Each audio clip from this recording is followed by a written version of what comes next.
insurance and registration. You think that new money lets you on the road now, Amara? Officer Thorne, is this an official traffic stop, or do you need to discuss the Aegis security protocols? For that, you'll need an appointment. The air in the conference room on the 27th floor of the prestigious law firm Sterling, Cole and Associates was so cold it felt brittle, like it might shatter with a single sharp sound.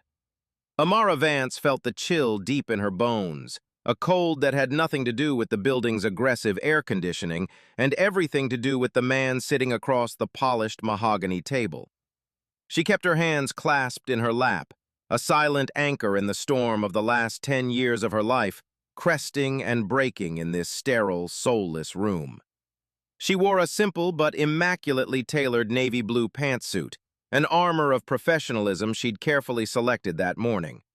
It was a stark contrast to her husband, soon-to-be ex-husband, Officer Marcus Thorne. Marcus, 38 and still carrying the swagger of his academy days, was leaning back in his leather chair, the picture of relaxed arrogance. He wore his off-duty uniform of a tight-fitting polo shirt that strained across his biceps and tactical pants that had never seen a real tactical situation. On his wrist was a ridiculously oversized chronograph, a recent purchase he'd boasted about for weeks. He looked at Amara with an expression that was a practiced blend of pity and contempt, the same look he'd been giving her for the better part of 3 years. To him, this wasn't a tragedy. It was a transaction, an upgrade. "So, we're all good here?" Marcus asked, his voice booming with false magnanimity. He addressed the question to his lawyer, a bulldog of a man named Frank Russo, but his eyes were fixed on Amara. "Ready to sign this thing and let everybody get on with their lives?" Amara's attorney, Diana Reed, a sharp, elegant woman in her 50s with a gaze that could cut glass, responded before Amara could. "The terms are agreed upon, Marcus. We're just waiting for the final signatures." Her voice was calm, level, betraying none of the fury she'd expressed to Amara in private. "Great. Fantastic," Marcus said, picking up the gold-plated pen the firm provided as if it were a trophy. He scanned the last page of the dissolution of marriage agreement, his lips moving slightly. He wasn't reading the legalese. He was savoring the moment. The document was simple. No children, no shared property of significant value to contest. He kept the condo they'd shared because his name was first on the mortgage. He kept the car. She kept her personal savings, a figure he assumed was laughably small, and her little computer company, a phrase he always delivered with a condescending smirk. He'd made it clear he wanted nothing to do with it. It was a money pit, a hobby that had consumed her for years and, in his view, had produced nothing of value, a drain on their life. He looked at Amara, a final twist of the knife in his eyes. "You know, Amara, I do hope you land on your feet. It's tough out there. Maybe you can get your old job back at that tech firm downtown, the one you were at before you decided to play CEO in the spare bedroom." Amara didn't flinch. She met his gaze, her dark eyes unreadable. Inside, a furnace of emotions was raging, grief, anger, a profound sense of betrayal, but on the surface, she was a placid lake. She had learned over the years that any show of emotion was a weapon he would use against her. Too sensitive, too dramatic, always making a big deal out of nothing. So she gave him nothing. Silence was the only ground he couldn't conquer. His smirk widened. Her silence was, to him, an admission of defeat. He saw a woman with a failed business, no real assets, and a future of obscurity. He was freeing himself from her dead-weight ambition. He was the hero of his own story, magnanimously letting her go with what little dignity she had left. With a flourish, he scrawled his name across the signature line. The stroke of the pen was aggressive, final. He pushed the document across the table toward her. "Your turn, babe." The term of endearment was a final, parting insult. Amara picked up her own pen, a simple, elegant fountain pen she'd owned for years. Her hand was perfectly steady. She didn't look at him. She looked at the paper, at the black ink that would sever the last legal thread connecting them. She thought of the woman she was 10 years ago, full of hope and a shared dream. She thought of the man he had been, or at least the man she had believed him to be. And then she thought of the woman she had become in spite of him, forged in the fires of his dismissiveness, sharpened by his condescension. He thought he was closing a chapter. He had no idea she had already written an entirely new book. Her signature was fluid, controlled, a perfect counterpoint to his jagged scrawl. She placed the cap back on her pen with a soft, satisfying click. "It's done," Diana said, gathering the papers. Marcus stood up, stretching like a man waking from a long, boring nap. He clapped his lawyer on the shoulder. "All right, Frank, let's go grab that steak you owe me." He glanced at Amara one last time. "Good luck, Amara. Seriously, no hard feelings." He turned and walked out of the room without a backward glance, the heavy oak door clicking shut behind him, leaving a silence that felt heavier than any sound. The door clicked shut, and in the sudden, deafening silence of the conference room, Amara found herself staring at her own faint reflection in the dark, polished surface of the table. She saw a woman in a sharp suit, her hair pulled back in a severe, professional bun, her expression a carefully constructed mask of neutrality. But for a fleeting moment, the mask slipped, and she saw the ghost of the woman she'd been a decade ago, her face superimposed over the skyline of Chicago, visible through the floor-to-ceiling windows. That woman had been softer, her eyes full of an easy, unburdened light. That woman had been in love. Her mind reeled back, an involuntary reflex, to a rainy Saturday afternoon in their first apartment in Wicker Park. They'd been married for 6 months. Marcus, then just a patrol officer with dreams of making detective, was spread out on their lumpy sofa, studying for the sergeant's exam. Amara was at their small dining table, which was covered not with plates, but with the guts of 3 different computers. Her brow was furrowed in concentration, a smudge of thermal paste on her cheek, the air thick with the smell of ozone and solder. She was trying to build her first custom server from scavenged parts, the nascent idea for her company, Aegis Cybernetics, just a whisper in her mind. He had looked up from his textbook, a genuine smile spreading across his face. "What's going on in that beautiful brain of yours, Mara?" he'd asked, his voice warm with affection and genuine curiosity. She'd launched into a passionate, jargon-filled explanation about network security, encrypted data streams, and proactive threat detection. His eyes hadn't glazed over. He'd listened, really listened, asking questions that were clumsy but earnest. When she finished, he'd whistled, a low, impressed sound. "Damn, baby," he'd said, getting up and wrapping his arms around her from behind, kissing the top of her head. "You're gonna build an empire with that mind, I'm telling you. One day we're gonna be living on the Gold Coast, and it'll be because of whatever magic you're cooking up on that table." He had been her biggest believer, her most vocal champion. He saw her ambition not as a threat, but as a thrilling part of the woman he loved. He was proud of her intelligence, her drive. It was, he'd told her 100 times, the sexiest thing about her. Where did that man go? When did the pride curdle into resentment? Amara's reflection stared back, the question hanging between her and the glass. It wasn't a sudden event, not a single dramatic betrayal. It was a death by 1,000 cuts, a slow, corrosive poisoning of the very foundation they had built. It started subtly, so subtly she had almost missed it. The first time he called her company a cute little hobby was at a police fundraiser, about 3 years into their marriage. He'd said it with a laugh, his arms slung around her shoulders, presenting it to his colleagues as a charming, harmless eccentricity. "Yeah, my wife, she's a genius, spends all day in her little office playing with computers. It keeps her busy." The other cops and their wives had chuckled politely. Amara had felt a cold knot form in her stomach, but she'd smiled along, telling herself he was just trying to relate to his blue-collar friends, that he didn't understand the tech world. He didn't mean it to be demeaning. But then it happened again. When she secured her first small business loan after months of relentless work and countless rejections, he hadn't celebrated with her. He'd come home late, seen the bottle of champagne on the counter, and sighed. "Don't go spending it all in one place, Mara. Remember, that's real money you have to pay back." The condescension had begun to escalate, a steady drumbeat of dismissiveness that chipped away at her confidence.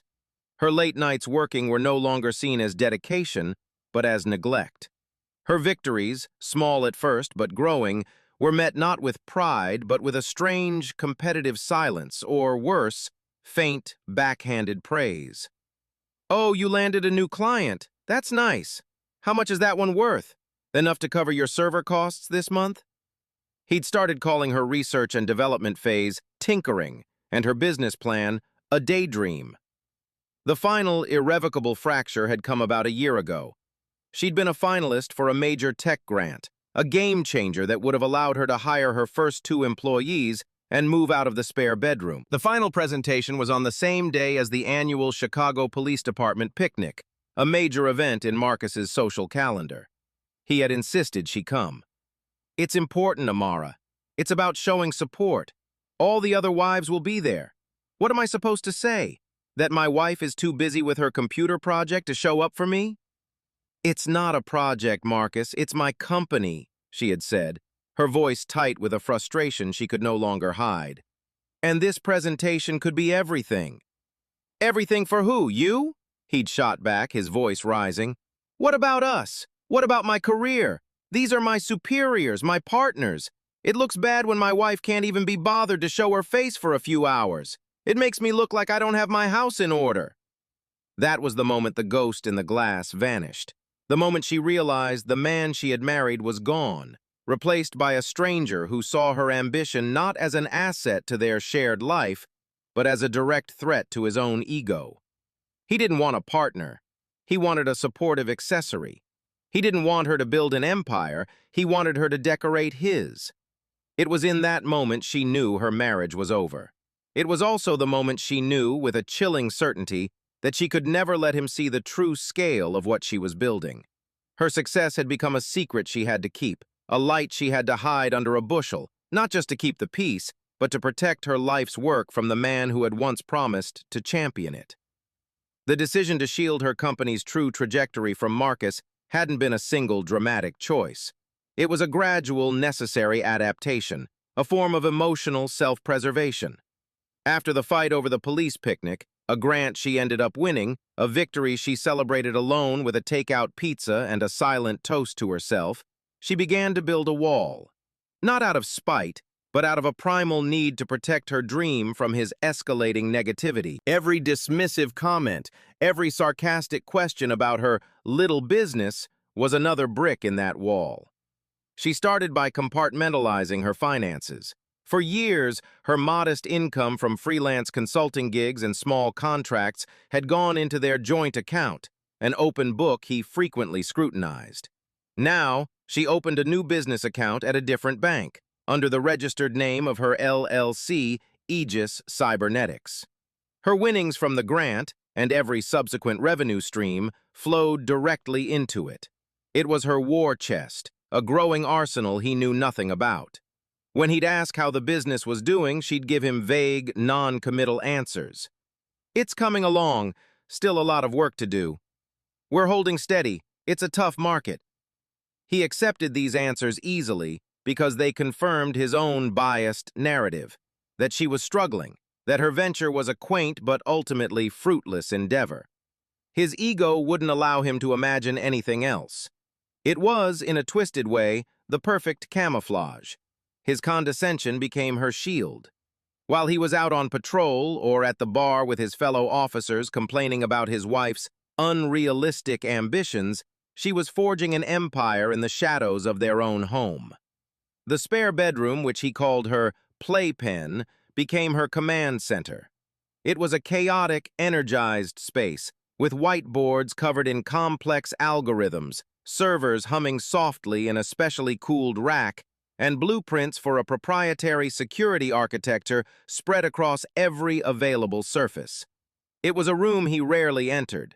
When he did, his eyes would scan the organized chaos with a look of bored incomprehension before he'd ask if she knew where the remote control was.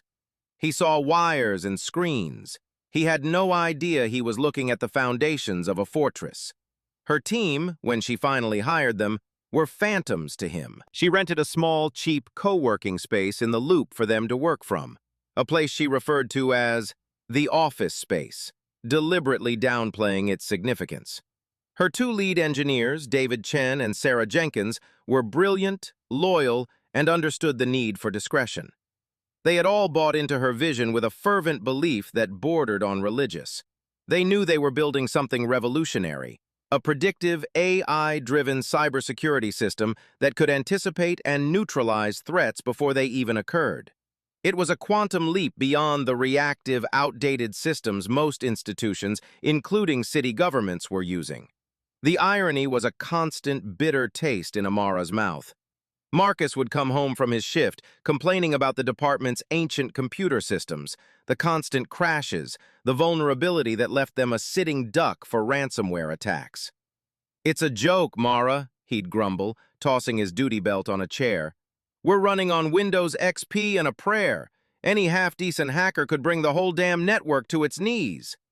And she would just nod, murmuring sympathetically, while in the next room the very solution to his problem was being born, a secret he was too arrogant to uncover.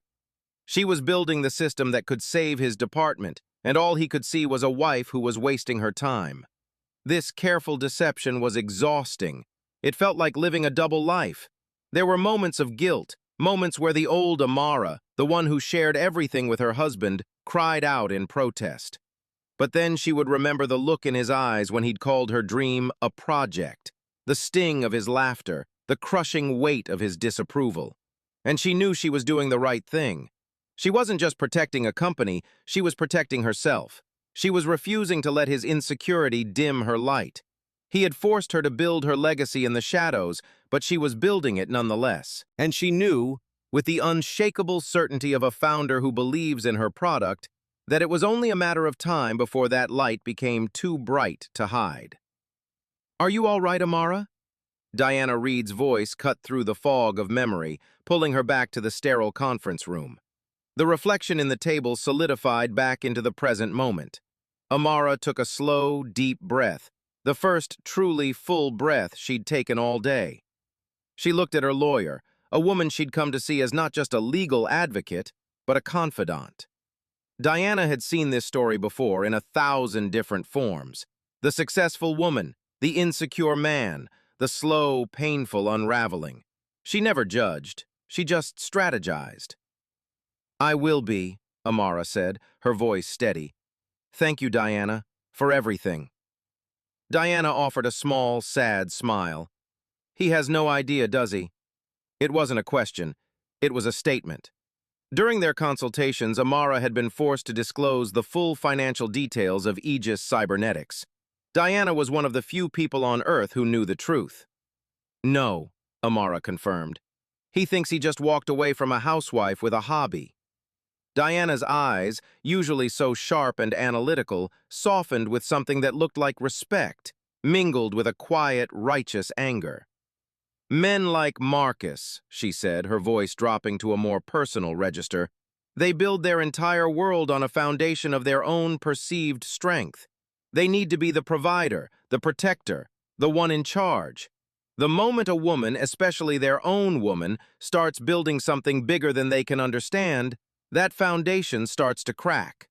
Instead of shoring it up, instead of celebrating her strength and adding it to his own, he tries to tear her down. He has to make her small so he can feel big." The words resonated so deeply they almost made Amara's knees weak. Diana had just perfectly articulated the last 5 years of her life. She had been made to feel small. She had been forced to shrink her accomplishments, to dim her own brilliance, to avoid bruising an ego more fragile than he would ever admit.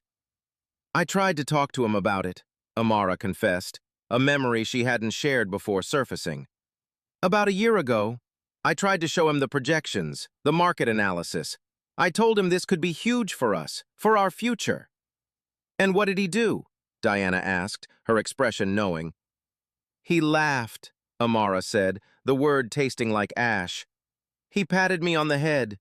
Literally, Diana, he patted my head like I was a child and said, 'That's great, honey. You keep dreaming big.' Then he changed the subject to a fishing trip he was planning with his buddies. It was like I hadn't spoken, like my life's work was an amusing little anecdote." That was the day the love died. That was the day she stopped fighting for the marriage and started fighting solely for herself and her company. It was a silent declaration of independence he never even heard. She put all the grief, all the anger, all the heartbreak into her work. Every line of code she wrote, every investor pitch she perfected, every strategic decision she made was infused with a new, unshakable resolve.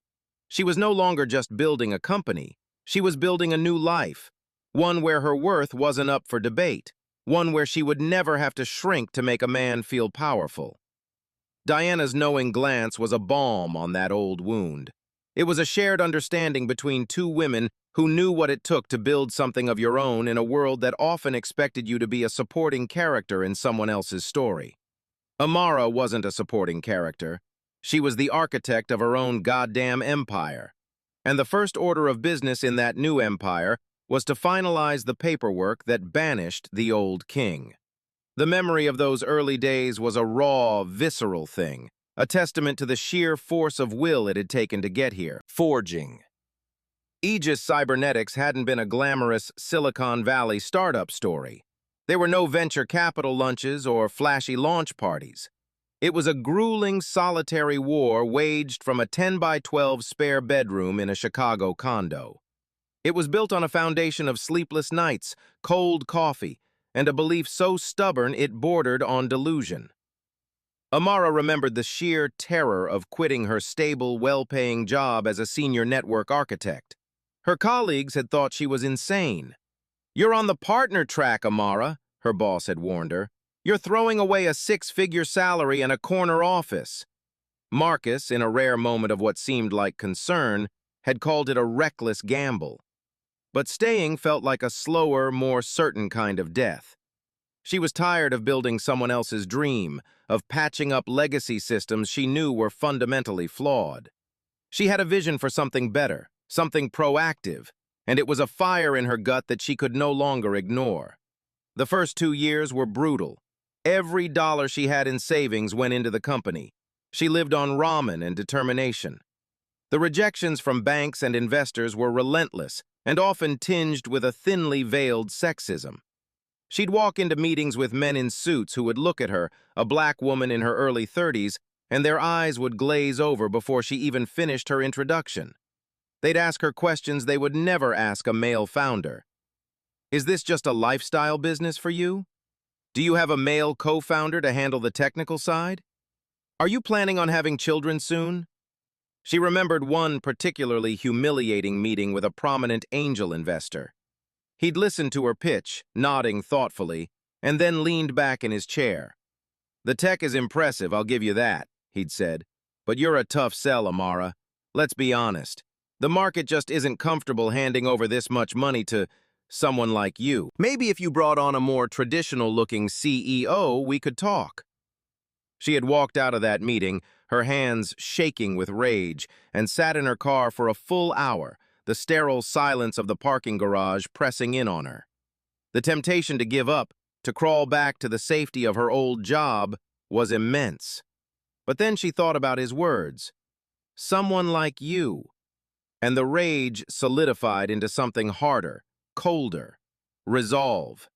She wasn't just fighting for her company anymore. She was fighting for every other woman, every other person of color who had ever been told they didn't fit the mold.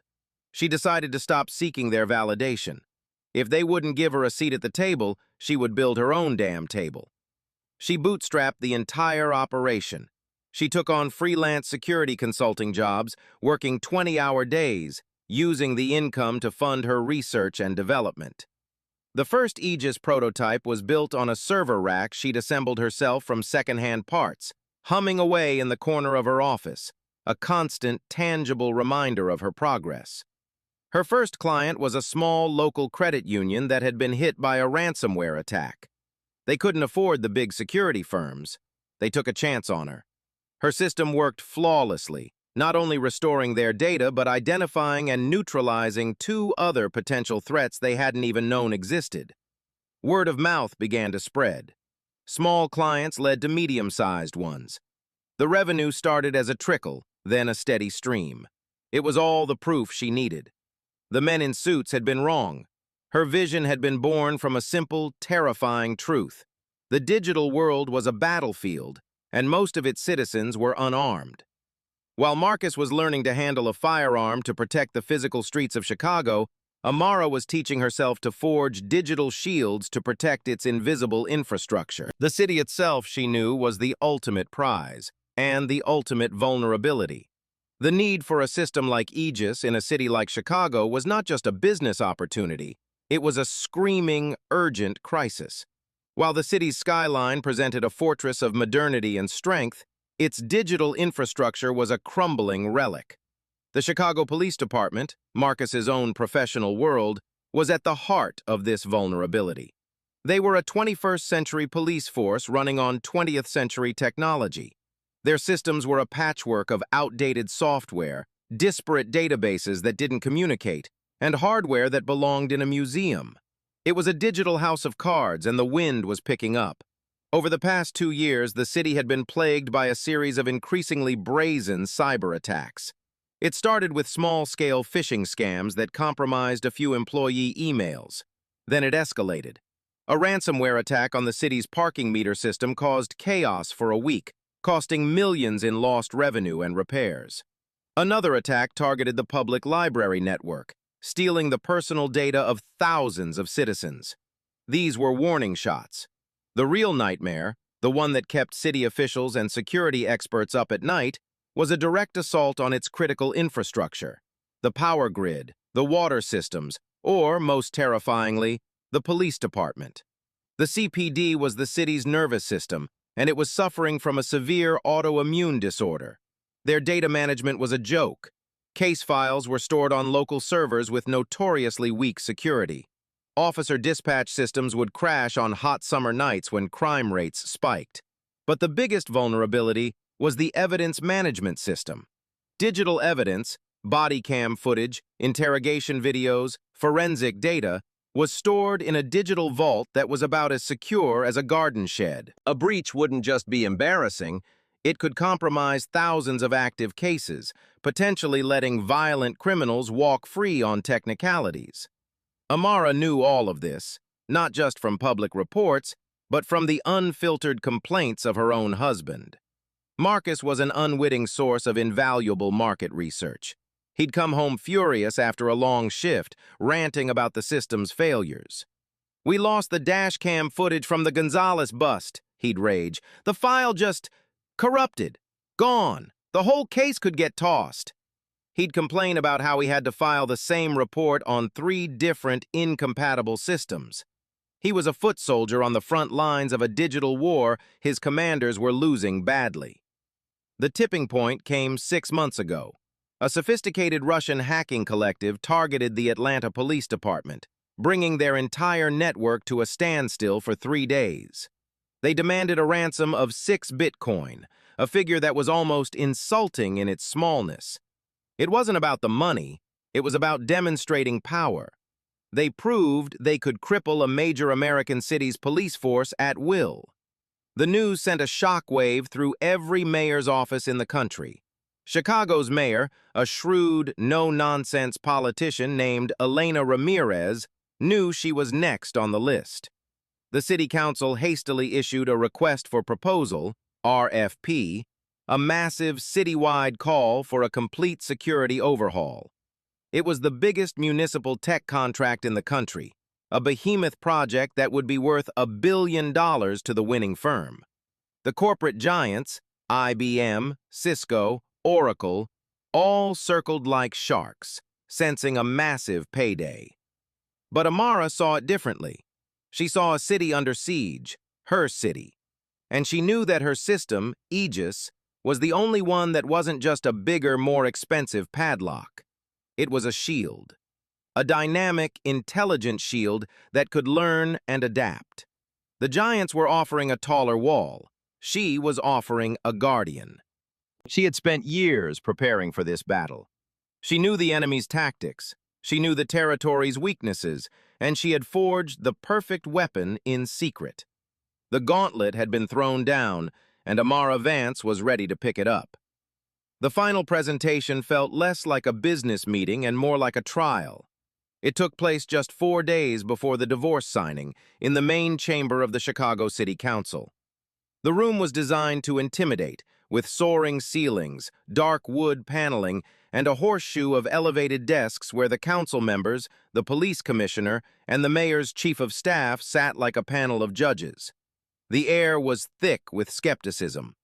Amara, standing alone at a podium in the center of the room, was the last of the 3 finalists to present. The 2 bidders before her were monolithic tech corporations, represented by teams of slick, silver-haired salesmen who had promised the world in polished, jargon-filled presentations. Then came her turn. The council members looked down at her, a lone black woman representing a company they had never heard of, and she could feel their collective doubt wash over her. It was the same look she had received from 100 investors 1,000 times before. But this time she wasn't asking for their belief. She was there to command it. "Good afternoon," she began, her voice calm and clear, filling the cavernous room without a hint of a tremor. "My name is Amara Vance, and I am the founder and chief architect of Aegis Cybernetics. The firms that came before me today offered you solutions. They offered you firewalls, intrusion detection systems, and threat management suites. They offered you a bigger, stronger lock for your door. I'm here today to tell you that the enemy is no longer picking the lock. They are already in the house. The enemy is a ghost in your machine, and you cannot fight a ghost with a lock." A murmur went through the room. She had their attention. She didn't use a flashy PowerPoint. Instead, she used their own fear against them. She began by systematically outlining the CPD's most critical and often secret vulnerabilities. She spoke about the outdated protocols on their servers, the unencrypted data streams from their squad cars, the social engineering tactics that made their officers susceptible to phishing. She knew their weaknesses better than they did, and she laid them bare with the detached precision of a surgeon.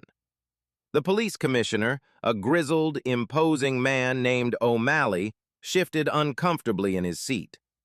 "How could you possibly have this information?" he interrupted, his voice a low growl. "This is sensitive intelligence."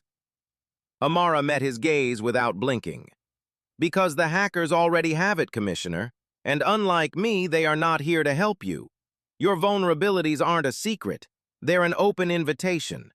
I didn't have to hack your system to find them. I just had to think like the people who will." For the next hour, she held them captive. She explained the philosophy behind Aegis.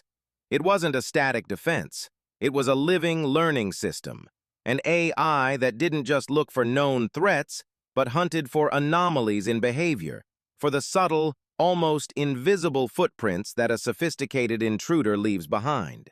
It didn't just react, it predicted. She used an analogy they could all understand. Your current systems are like a detective who shows up at a crime scene and tries to figure out what happened. Aegis is the beat cop who notices a suspicious character lurking in an alley and stops the crime before it ever takes place. She concluded by looking directly at Mayor Ramirez's chief of staff. "The other bidders are selling you a product. I am offering you a partnership, a shield for the city of Chicago, built in Chicago by a woman of Chicago. Thank you for your time." The silence that followed was profound. It wasn't the silence of boredom or confusion. It was the silence of a room full of powerful people who had just had their entire worldview shifted on its axis. She had walked in as an underdog, an unknown. She had walked out as the only real contender. As she packed up her laptop, she knew she had done everything she could. The seed was planted. All she could do now was wait to see if it would bear fruit. The irony was not lost on her that while she was in this room, fighting for the future of her city, her husband was at home, packing a box with the last of his things, convinced he was the one winning. Back in the present, in the quiet aftermath of the law office, Amara slid her laptop into her briefcase. The ghost of her past, the memory of her marriage, had been faced and filed away. It was over. A deep, quiet sadness mingled with a profound sense of release. She had survived. That, for now, was enough. She stood up, smoothing the front of her suit jacket. "I think I'll walk for a bit," she told Diana. "Clear my head." "A good idea," Diana said, shaking her hand warmly. "Call me if you need anything at all, Amara. Anything." Amara nodded, a silent thank you passing between them. She walked out of the conference room and down the long, silent hallway, her heels clicking softly on the marble floor. She felt empty. Not in a bad way. It was the emptiness of a space that has been cleared out, making room for something new. She was a blank slate. As she waited for the elevator, her phone buzzed in her pocket. She glanced at the screen, expecting it to be one of her engineers with a routine update. But it wasn't. The caller ID read, "Office of the Mayor." Her breath caught in her throat. Her heart, which had been beating with a slow, mournful rhythm, suddenly kicked into a frantic, hammering gallop. Her thumb hovered over the screen, her hand trembling slightly. This was it. The culmination of years of work, of sacrifice, of relentless, soul-crushing effort, all came down to this call. With a deep, steadying breath, she swiped to answer, raising the phone to her ear as the elevator doors slid open with a soft chime. "This is Amara Vance," she said, her voice impossibly calm. "Ms. Vance," a crisp, professional voice on the other end replied, "this is Jonathan Mills, Chief of Staff for Mayor Ramirez.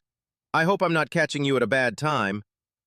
"Not at all, Mr. Mills," Amara said, stepping into the empty elevator.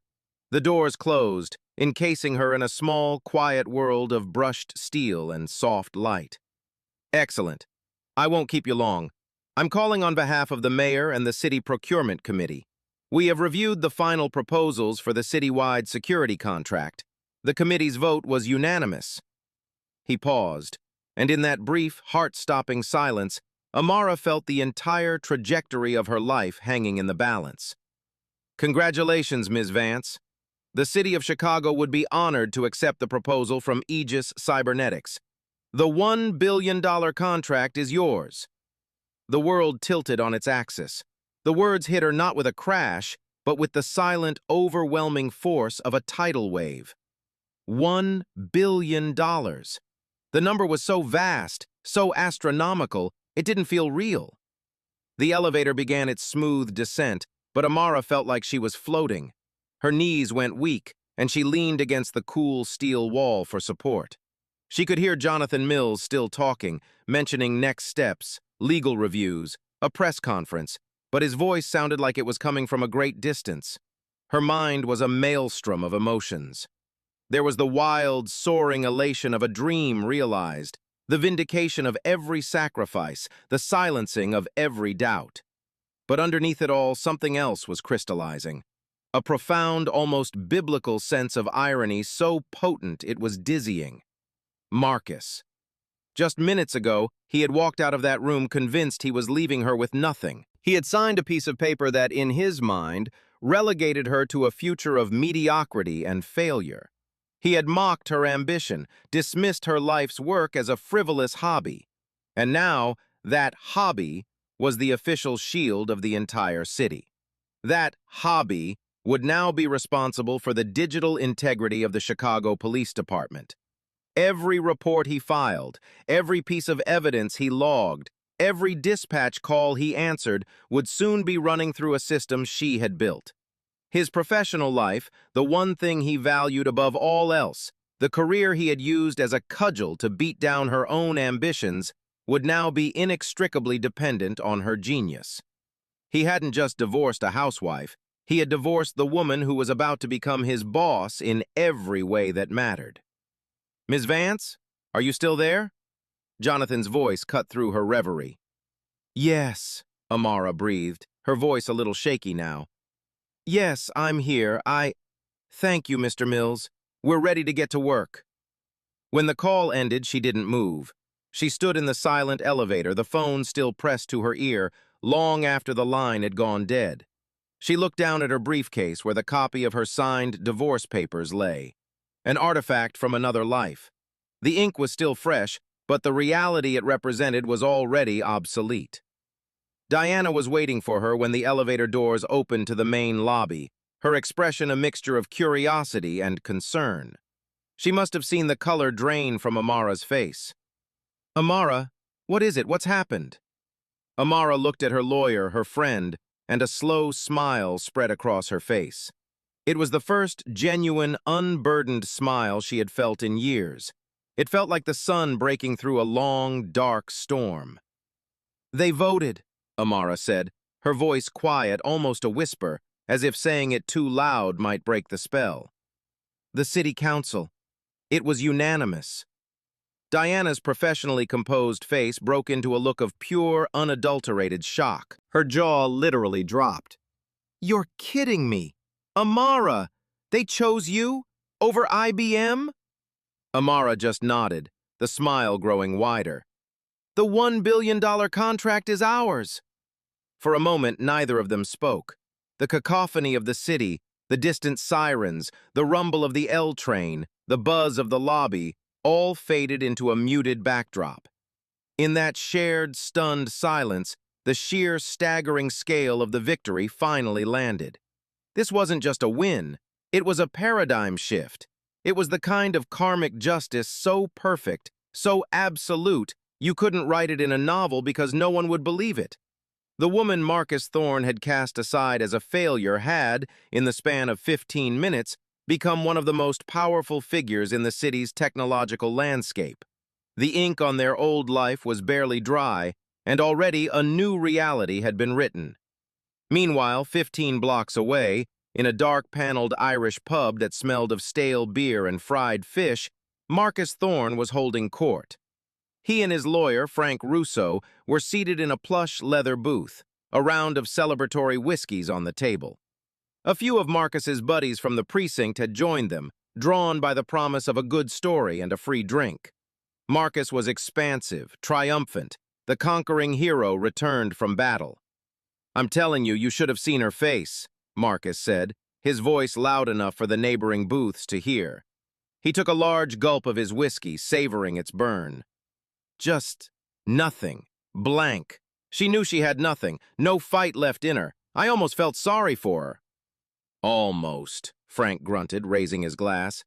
"To freedom, my friend, and to avoiding a much bigger headache down the line. If that little company of hers had actually gone belly up, she'd have been coming after you for alimony for the next decade." Marcus laughed, a harsh, booming sound. "No kidding. Dodged a bullet there. Now she can go back to being someone else's problem." He leaned in, lowering his voice conspiratorially to his friends.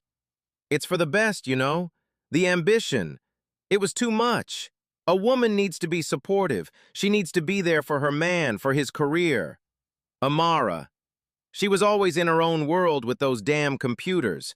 It's like being married to a ghost." One of his buddies, a younger cop named Henderson, nodded sympathetically. "I get it, man. My wife's been talking about going back to school to be a paralegal." I'm like, "Honey, what for? I'm making good money. Just relax, take care of the house." The conversation was a familiar one, a chorus of masculine insecurity dressed up as practical wisdom. They were celebrating Marcus's liberation from a wife who had dared to have a dream as big as his own. They toasted to his newfound freedom, to a future unburdened by a partner who wouldn't stay in her lane. It was a hollow, self-congratulatory victory, built on the deliberate misreading of a woman's strength as a personal failing. Marcus felt powerful, in control. He had reasserted his dominance, put his world back in its proper order.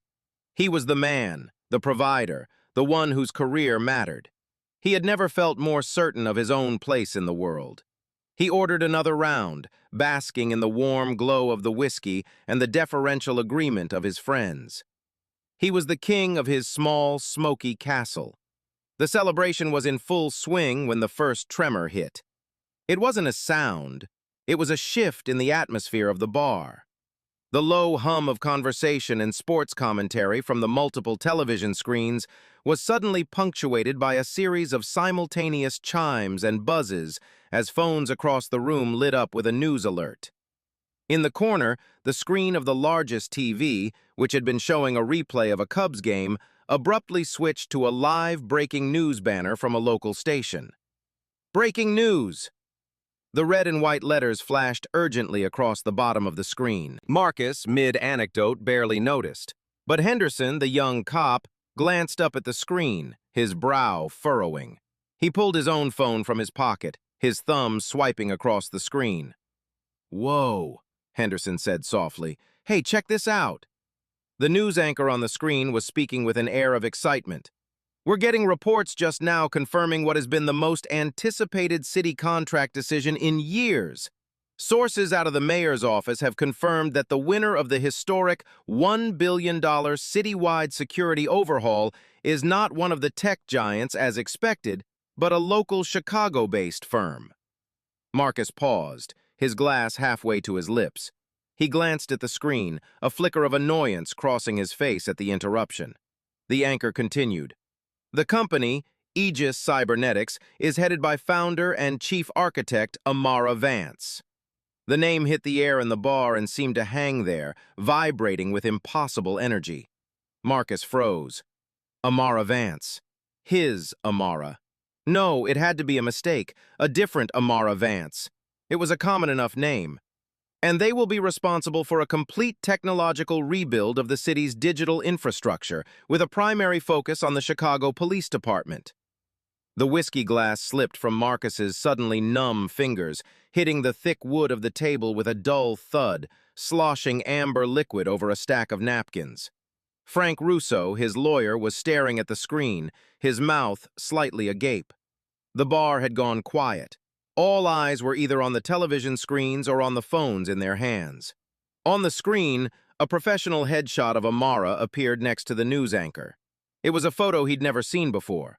She looked poised, confident, powerful. It was the face of a CEO, not the face of the defeated woman he thought he'd left in that law office an hour ago. The woman in that photo was a stranger to him, a formidable, brilliant stranger. The caption beneath her photo read, "Amara Vance, founder, Aegis Cybernetics."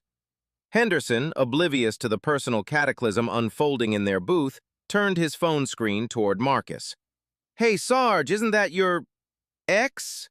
He pointed to the article on his screen, the same photo, the same headline.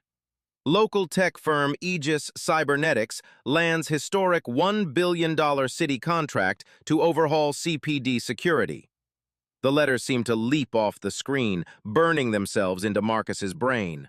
$1 billion. The number was nonsensical, a fantasy. And yet, there it was. There was her face. There was the name of her cute little hobby, Aegis Cybernetics. The hobby he had mocked, the dream he had belittled, the work he had dismissed as a waste of time. That hobby was now the technological backbone of his entire professional world. The smug satisfaction, the triumphant feeling of freedom evaporated in an instant, replaced by a cold, sickening dread that coiled in the pit of his stomach. His celebration had become a wake, and the person being mourned was him. The world seemed to warp around Marcus, the cheerful noise of the bar dissolving into a muffled, disorienting roar in his ears. He stared at the phone in Henderson's hand, at Amara's face looking out from the screen, her expression calm and confident. It was a look he hadn't seen on her in years, a look of unburdened self-assurance he had slowly, methodically tried to extinguish. And he had failed, spectacularly. His friends' faces, which moments ago had been looking at him with admiration, were now a mixture of shock, confusion, and a dawning, morbid curiosity. They were looking at him, then back at their phones, then back at him, the pieces clicking into place in their minds. He wasn't the man who had cleverly escaped a burdensome marriage. He was the biggest fool in the city of Chicago.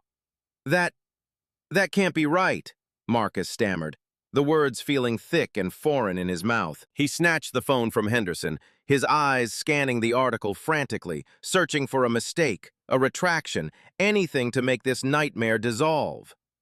But the details were all there. The official confirmation from the mayor's office, quotes from city officials praising Amara's visionary approach, the staggering, undeniable figure of the contract. Frank Russo, his lawyer, finally found his voice, a choked, incredulous whisper. $1 billion! Marcus, you told me her company was nothing. You said she was making pennies. We didn't even list it as a significant asset in the dissolution. Because it wasn't, Marcus hissed, his voice a raw, desperate rasp. The eyes of everyone in the bar were on him now. The celebration had turned into a public spectacle of his humiliation. She told me. She said it was just struggling. He could hear the weakness in his own voice, the pathetic sound of a man who had been utterly and completely played. But she hadn't played him. He had played himself. His own arrogance had been her greatest asset. He had been so convinced of her failure that he had never bothered to look for evidence of her success. He shoved the phone back at Henderson and pushed himself out of the booth, stumbling slightly. He needed air.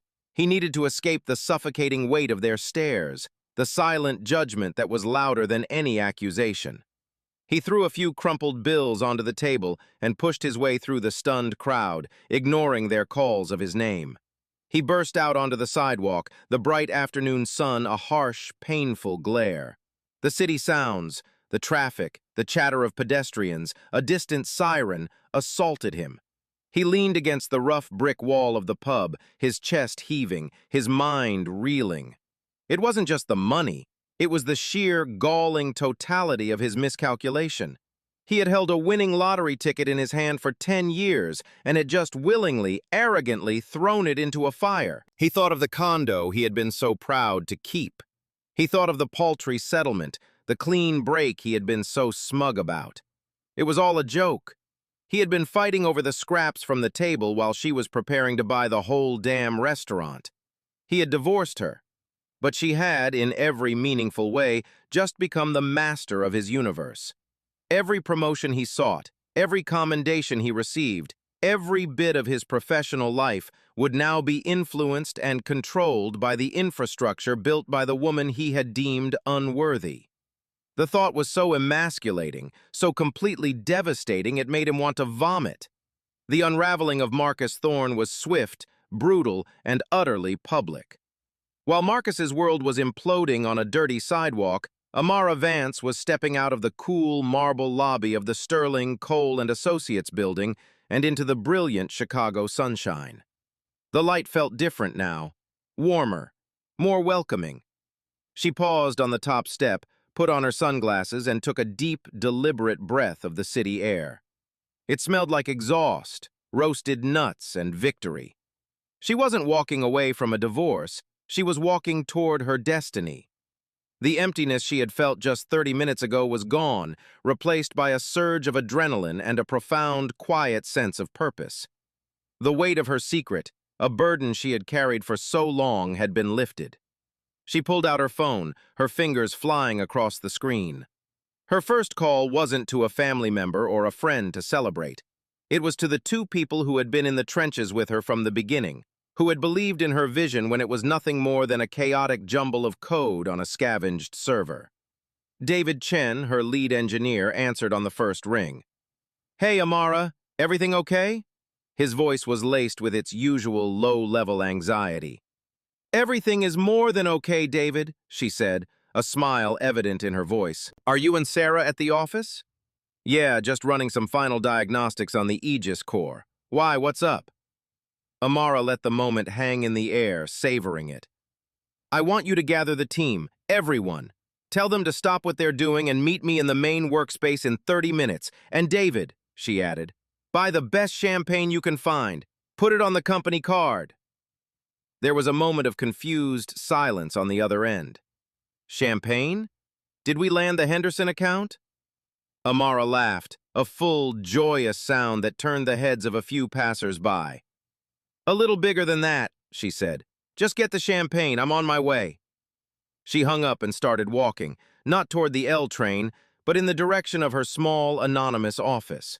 She walked with a new sense of ownership, her posture straighter, her stride more confident. These weren't just streets she was walking on. They were arteries of the city she had just been hired to protect. She saw the familiar blue and white of a CPD squad car drive past, and for the first time, she felt not a pang of sadness associated with Marcus, but a jolt of responsibility. That was her client now. Her job was to keep those officers safe, to give them the tools they needed, to protect them from an invisible enemy. Her victory felt clean, righteous. It wasn't born of a desire for revenge. Revenge was too small a motive for what she had accomplished. She hadn't built Aegis Cybernetics to spite Marcus. She had built it in spite of him. She had succeeded not because of his betrayal, but because her own vision was stronger than his doubt. The fact that her success would now completely overshadow him was simply a consequence, a karmic byproduct of her own relentless focus. She was stepping into the sun not to blind him, but because that was where she belonged. The world had finally caught up to her, and she was ready. His name flashed on her screen an hour later. She was in the middle of her office, surrounded by her small, ecstatic team. The cork from the first champagne bottle had just been popped to a chorus of cheers. She looked at the caller ID, Marcus Thorne. Her first instinct was to ignore it, to let it go to voicemail, to deny him the access he had so casually thrown away. But her team had fallen silent, watching her. They knew who it was. They had all, in their own ways, endured the fallout of her toxic marriage. This moment was for them, too. With a calm that surprised even herself, she swiped to answer and put the phone on speaker. "This is Amara," she said, her voice cool and professional. "Amara? What the hell is going on?" His voice was a frantic, ragged mess, a discordant symphony of rage, panic, and disbelief. It was the voice of a man whose entire reality had been pulled out from under him. "The news! The contract! $1 billion! Is this some kind of joke?" "I can assure you it's not a joke, Officer Thorne," Amara replied, her use of his formal title a deliberate, calculated strike. The air in the room was electric. Her team was frozen, listening with rapt attention. "Officer Thorne? What the hell is that? I'm your husband, or I was!" He trailed off, his confusion mounting. "How? How did you do this without me knowing? You lied to me, Amara. For years you've been lying to me." Here it was, the desperate, predictable pivot of a man who cannot accept his own failure. He had to make it her fault. Her deception, not his arrogance, was the problem.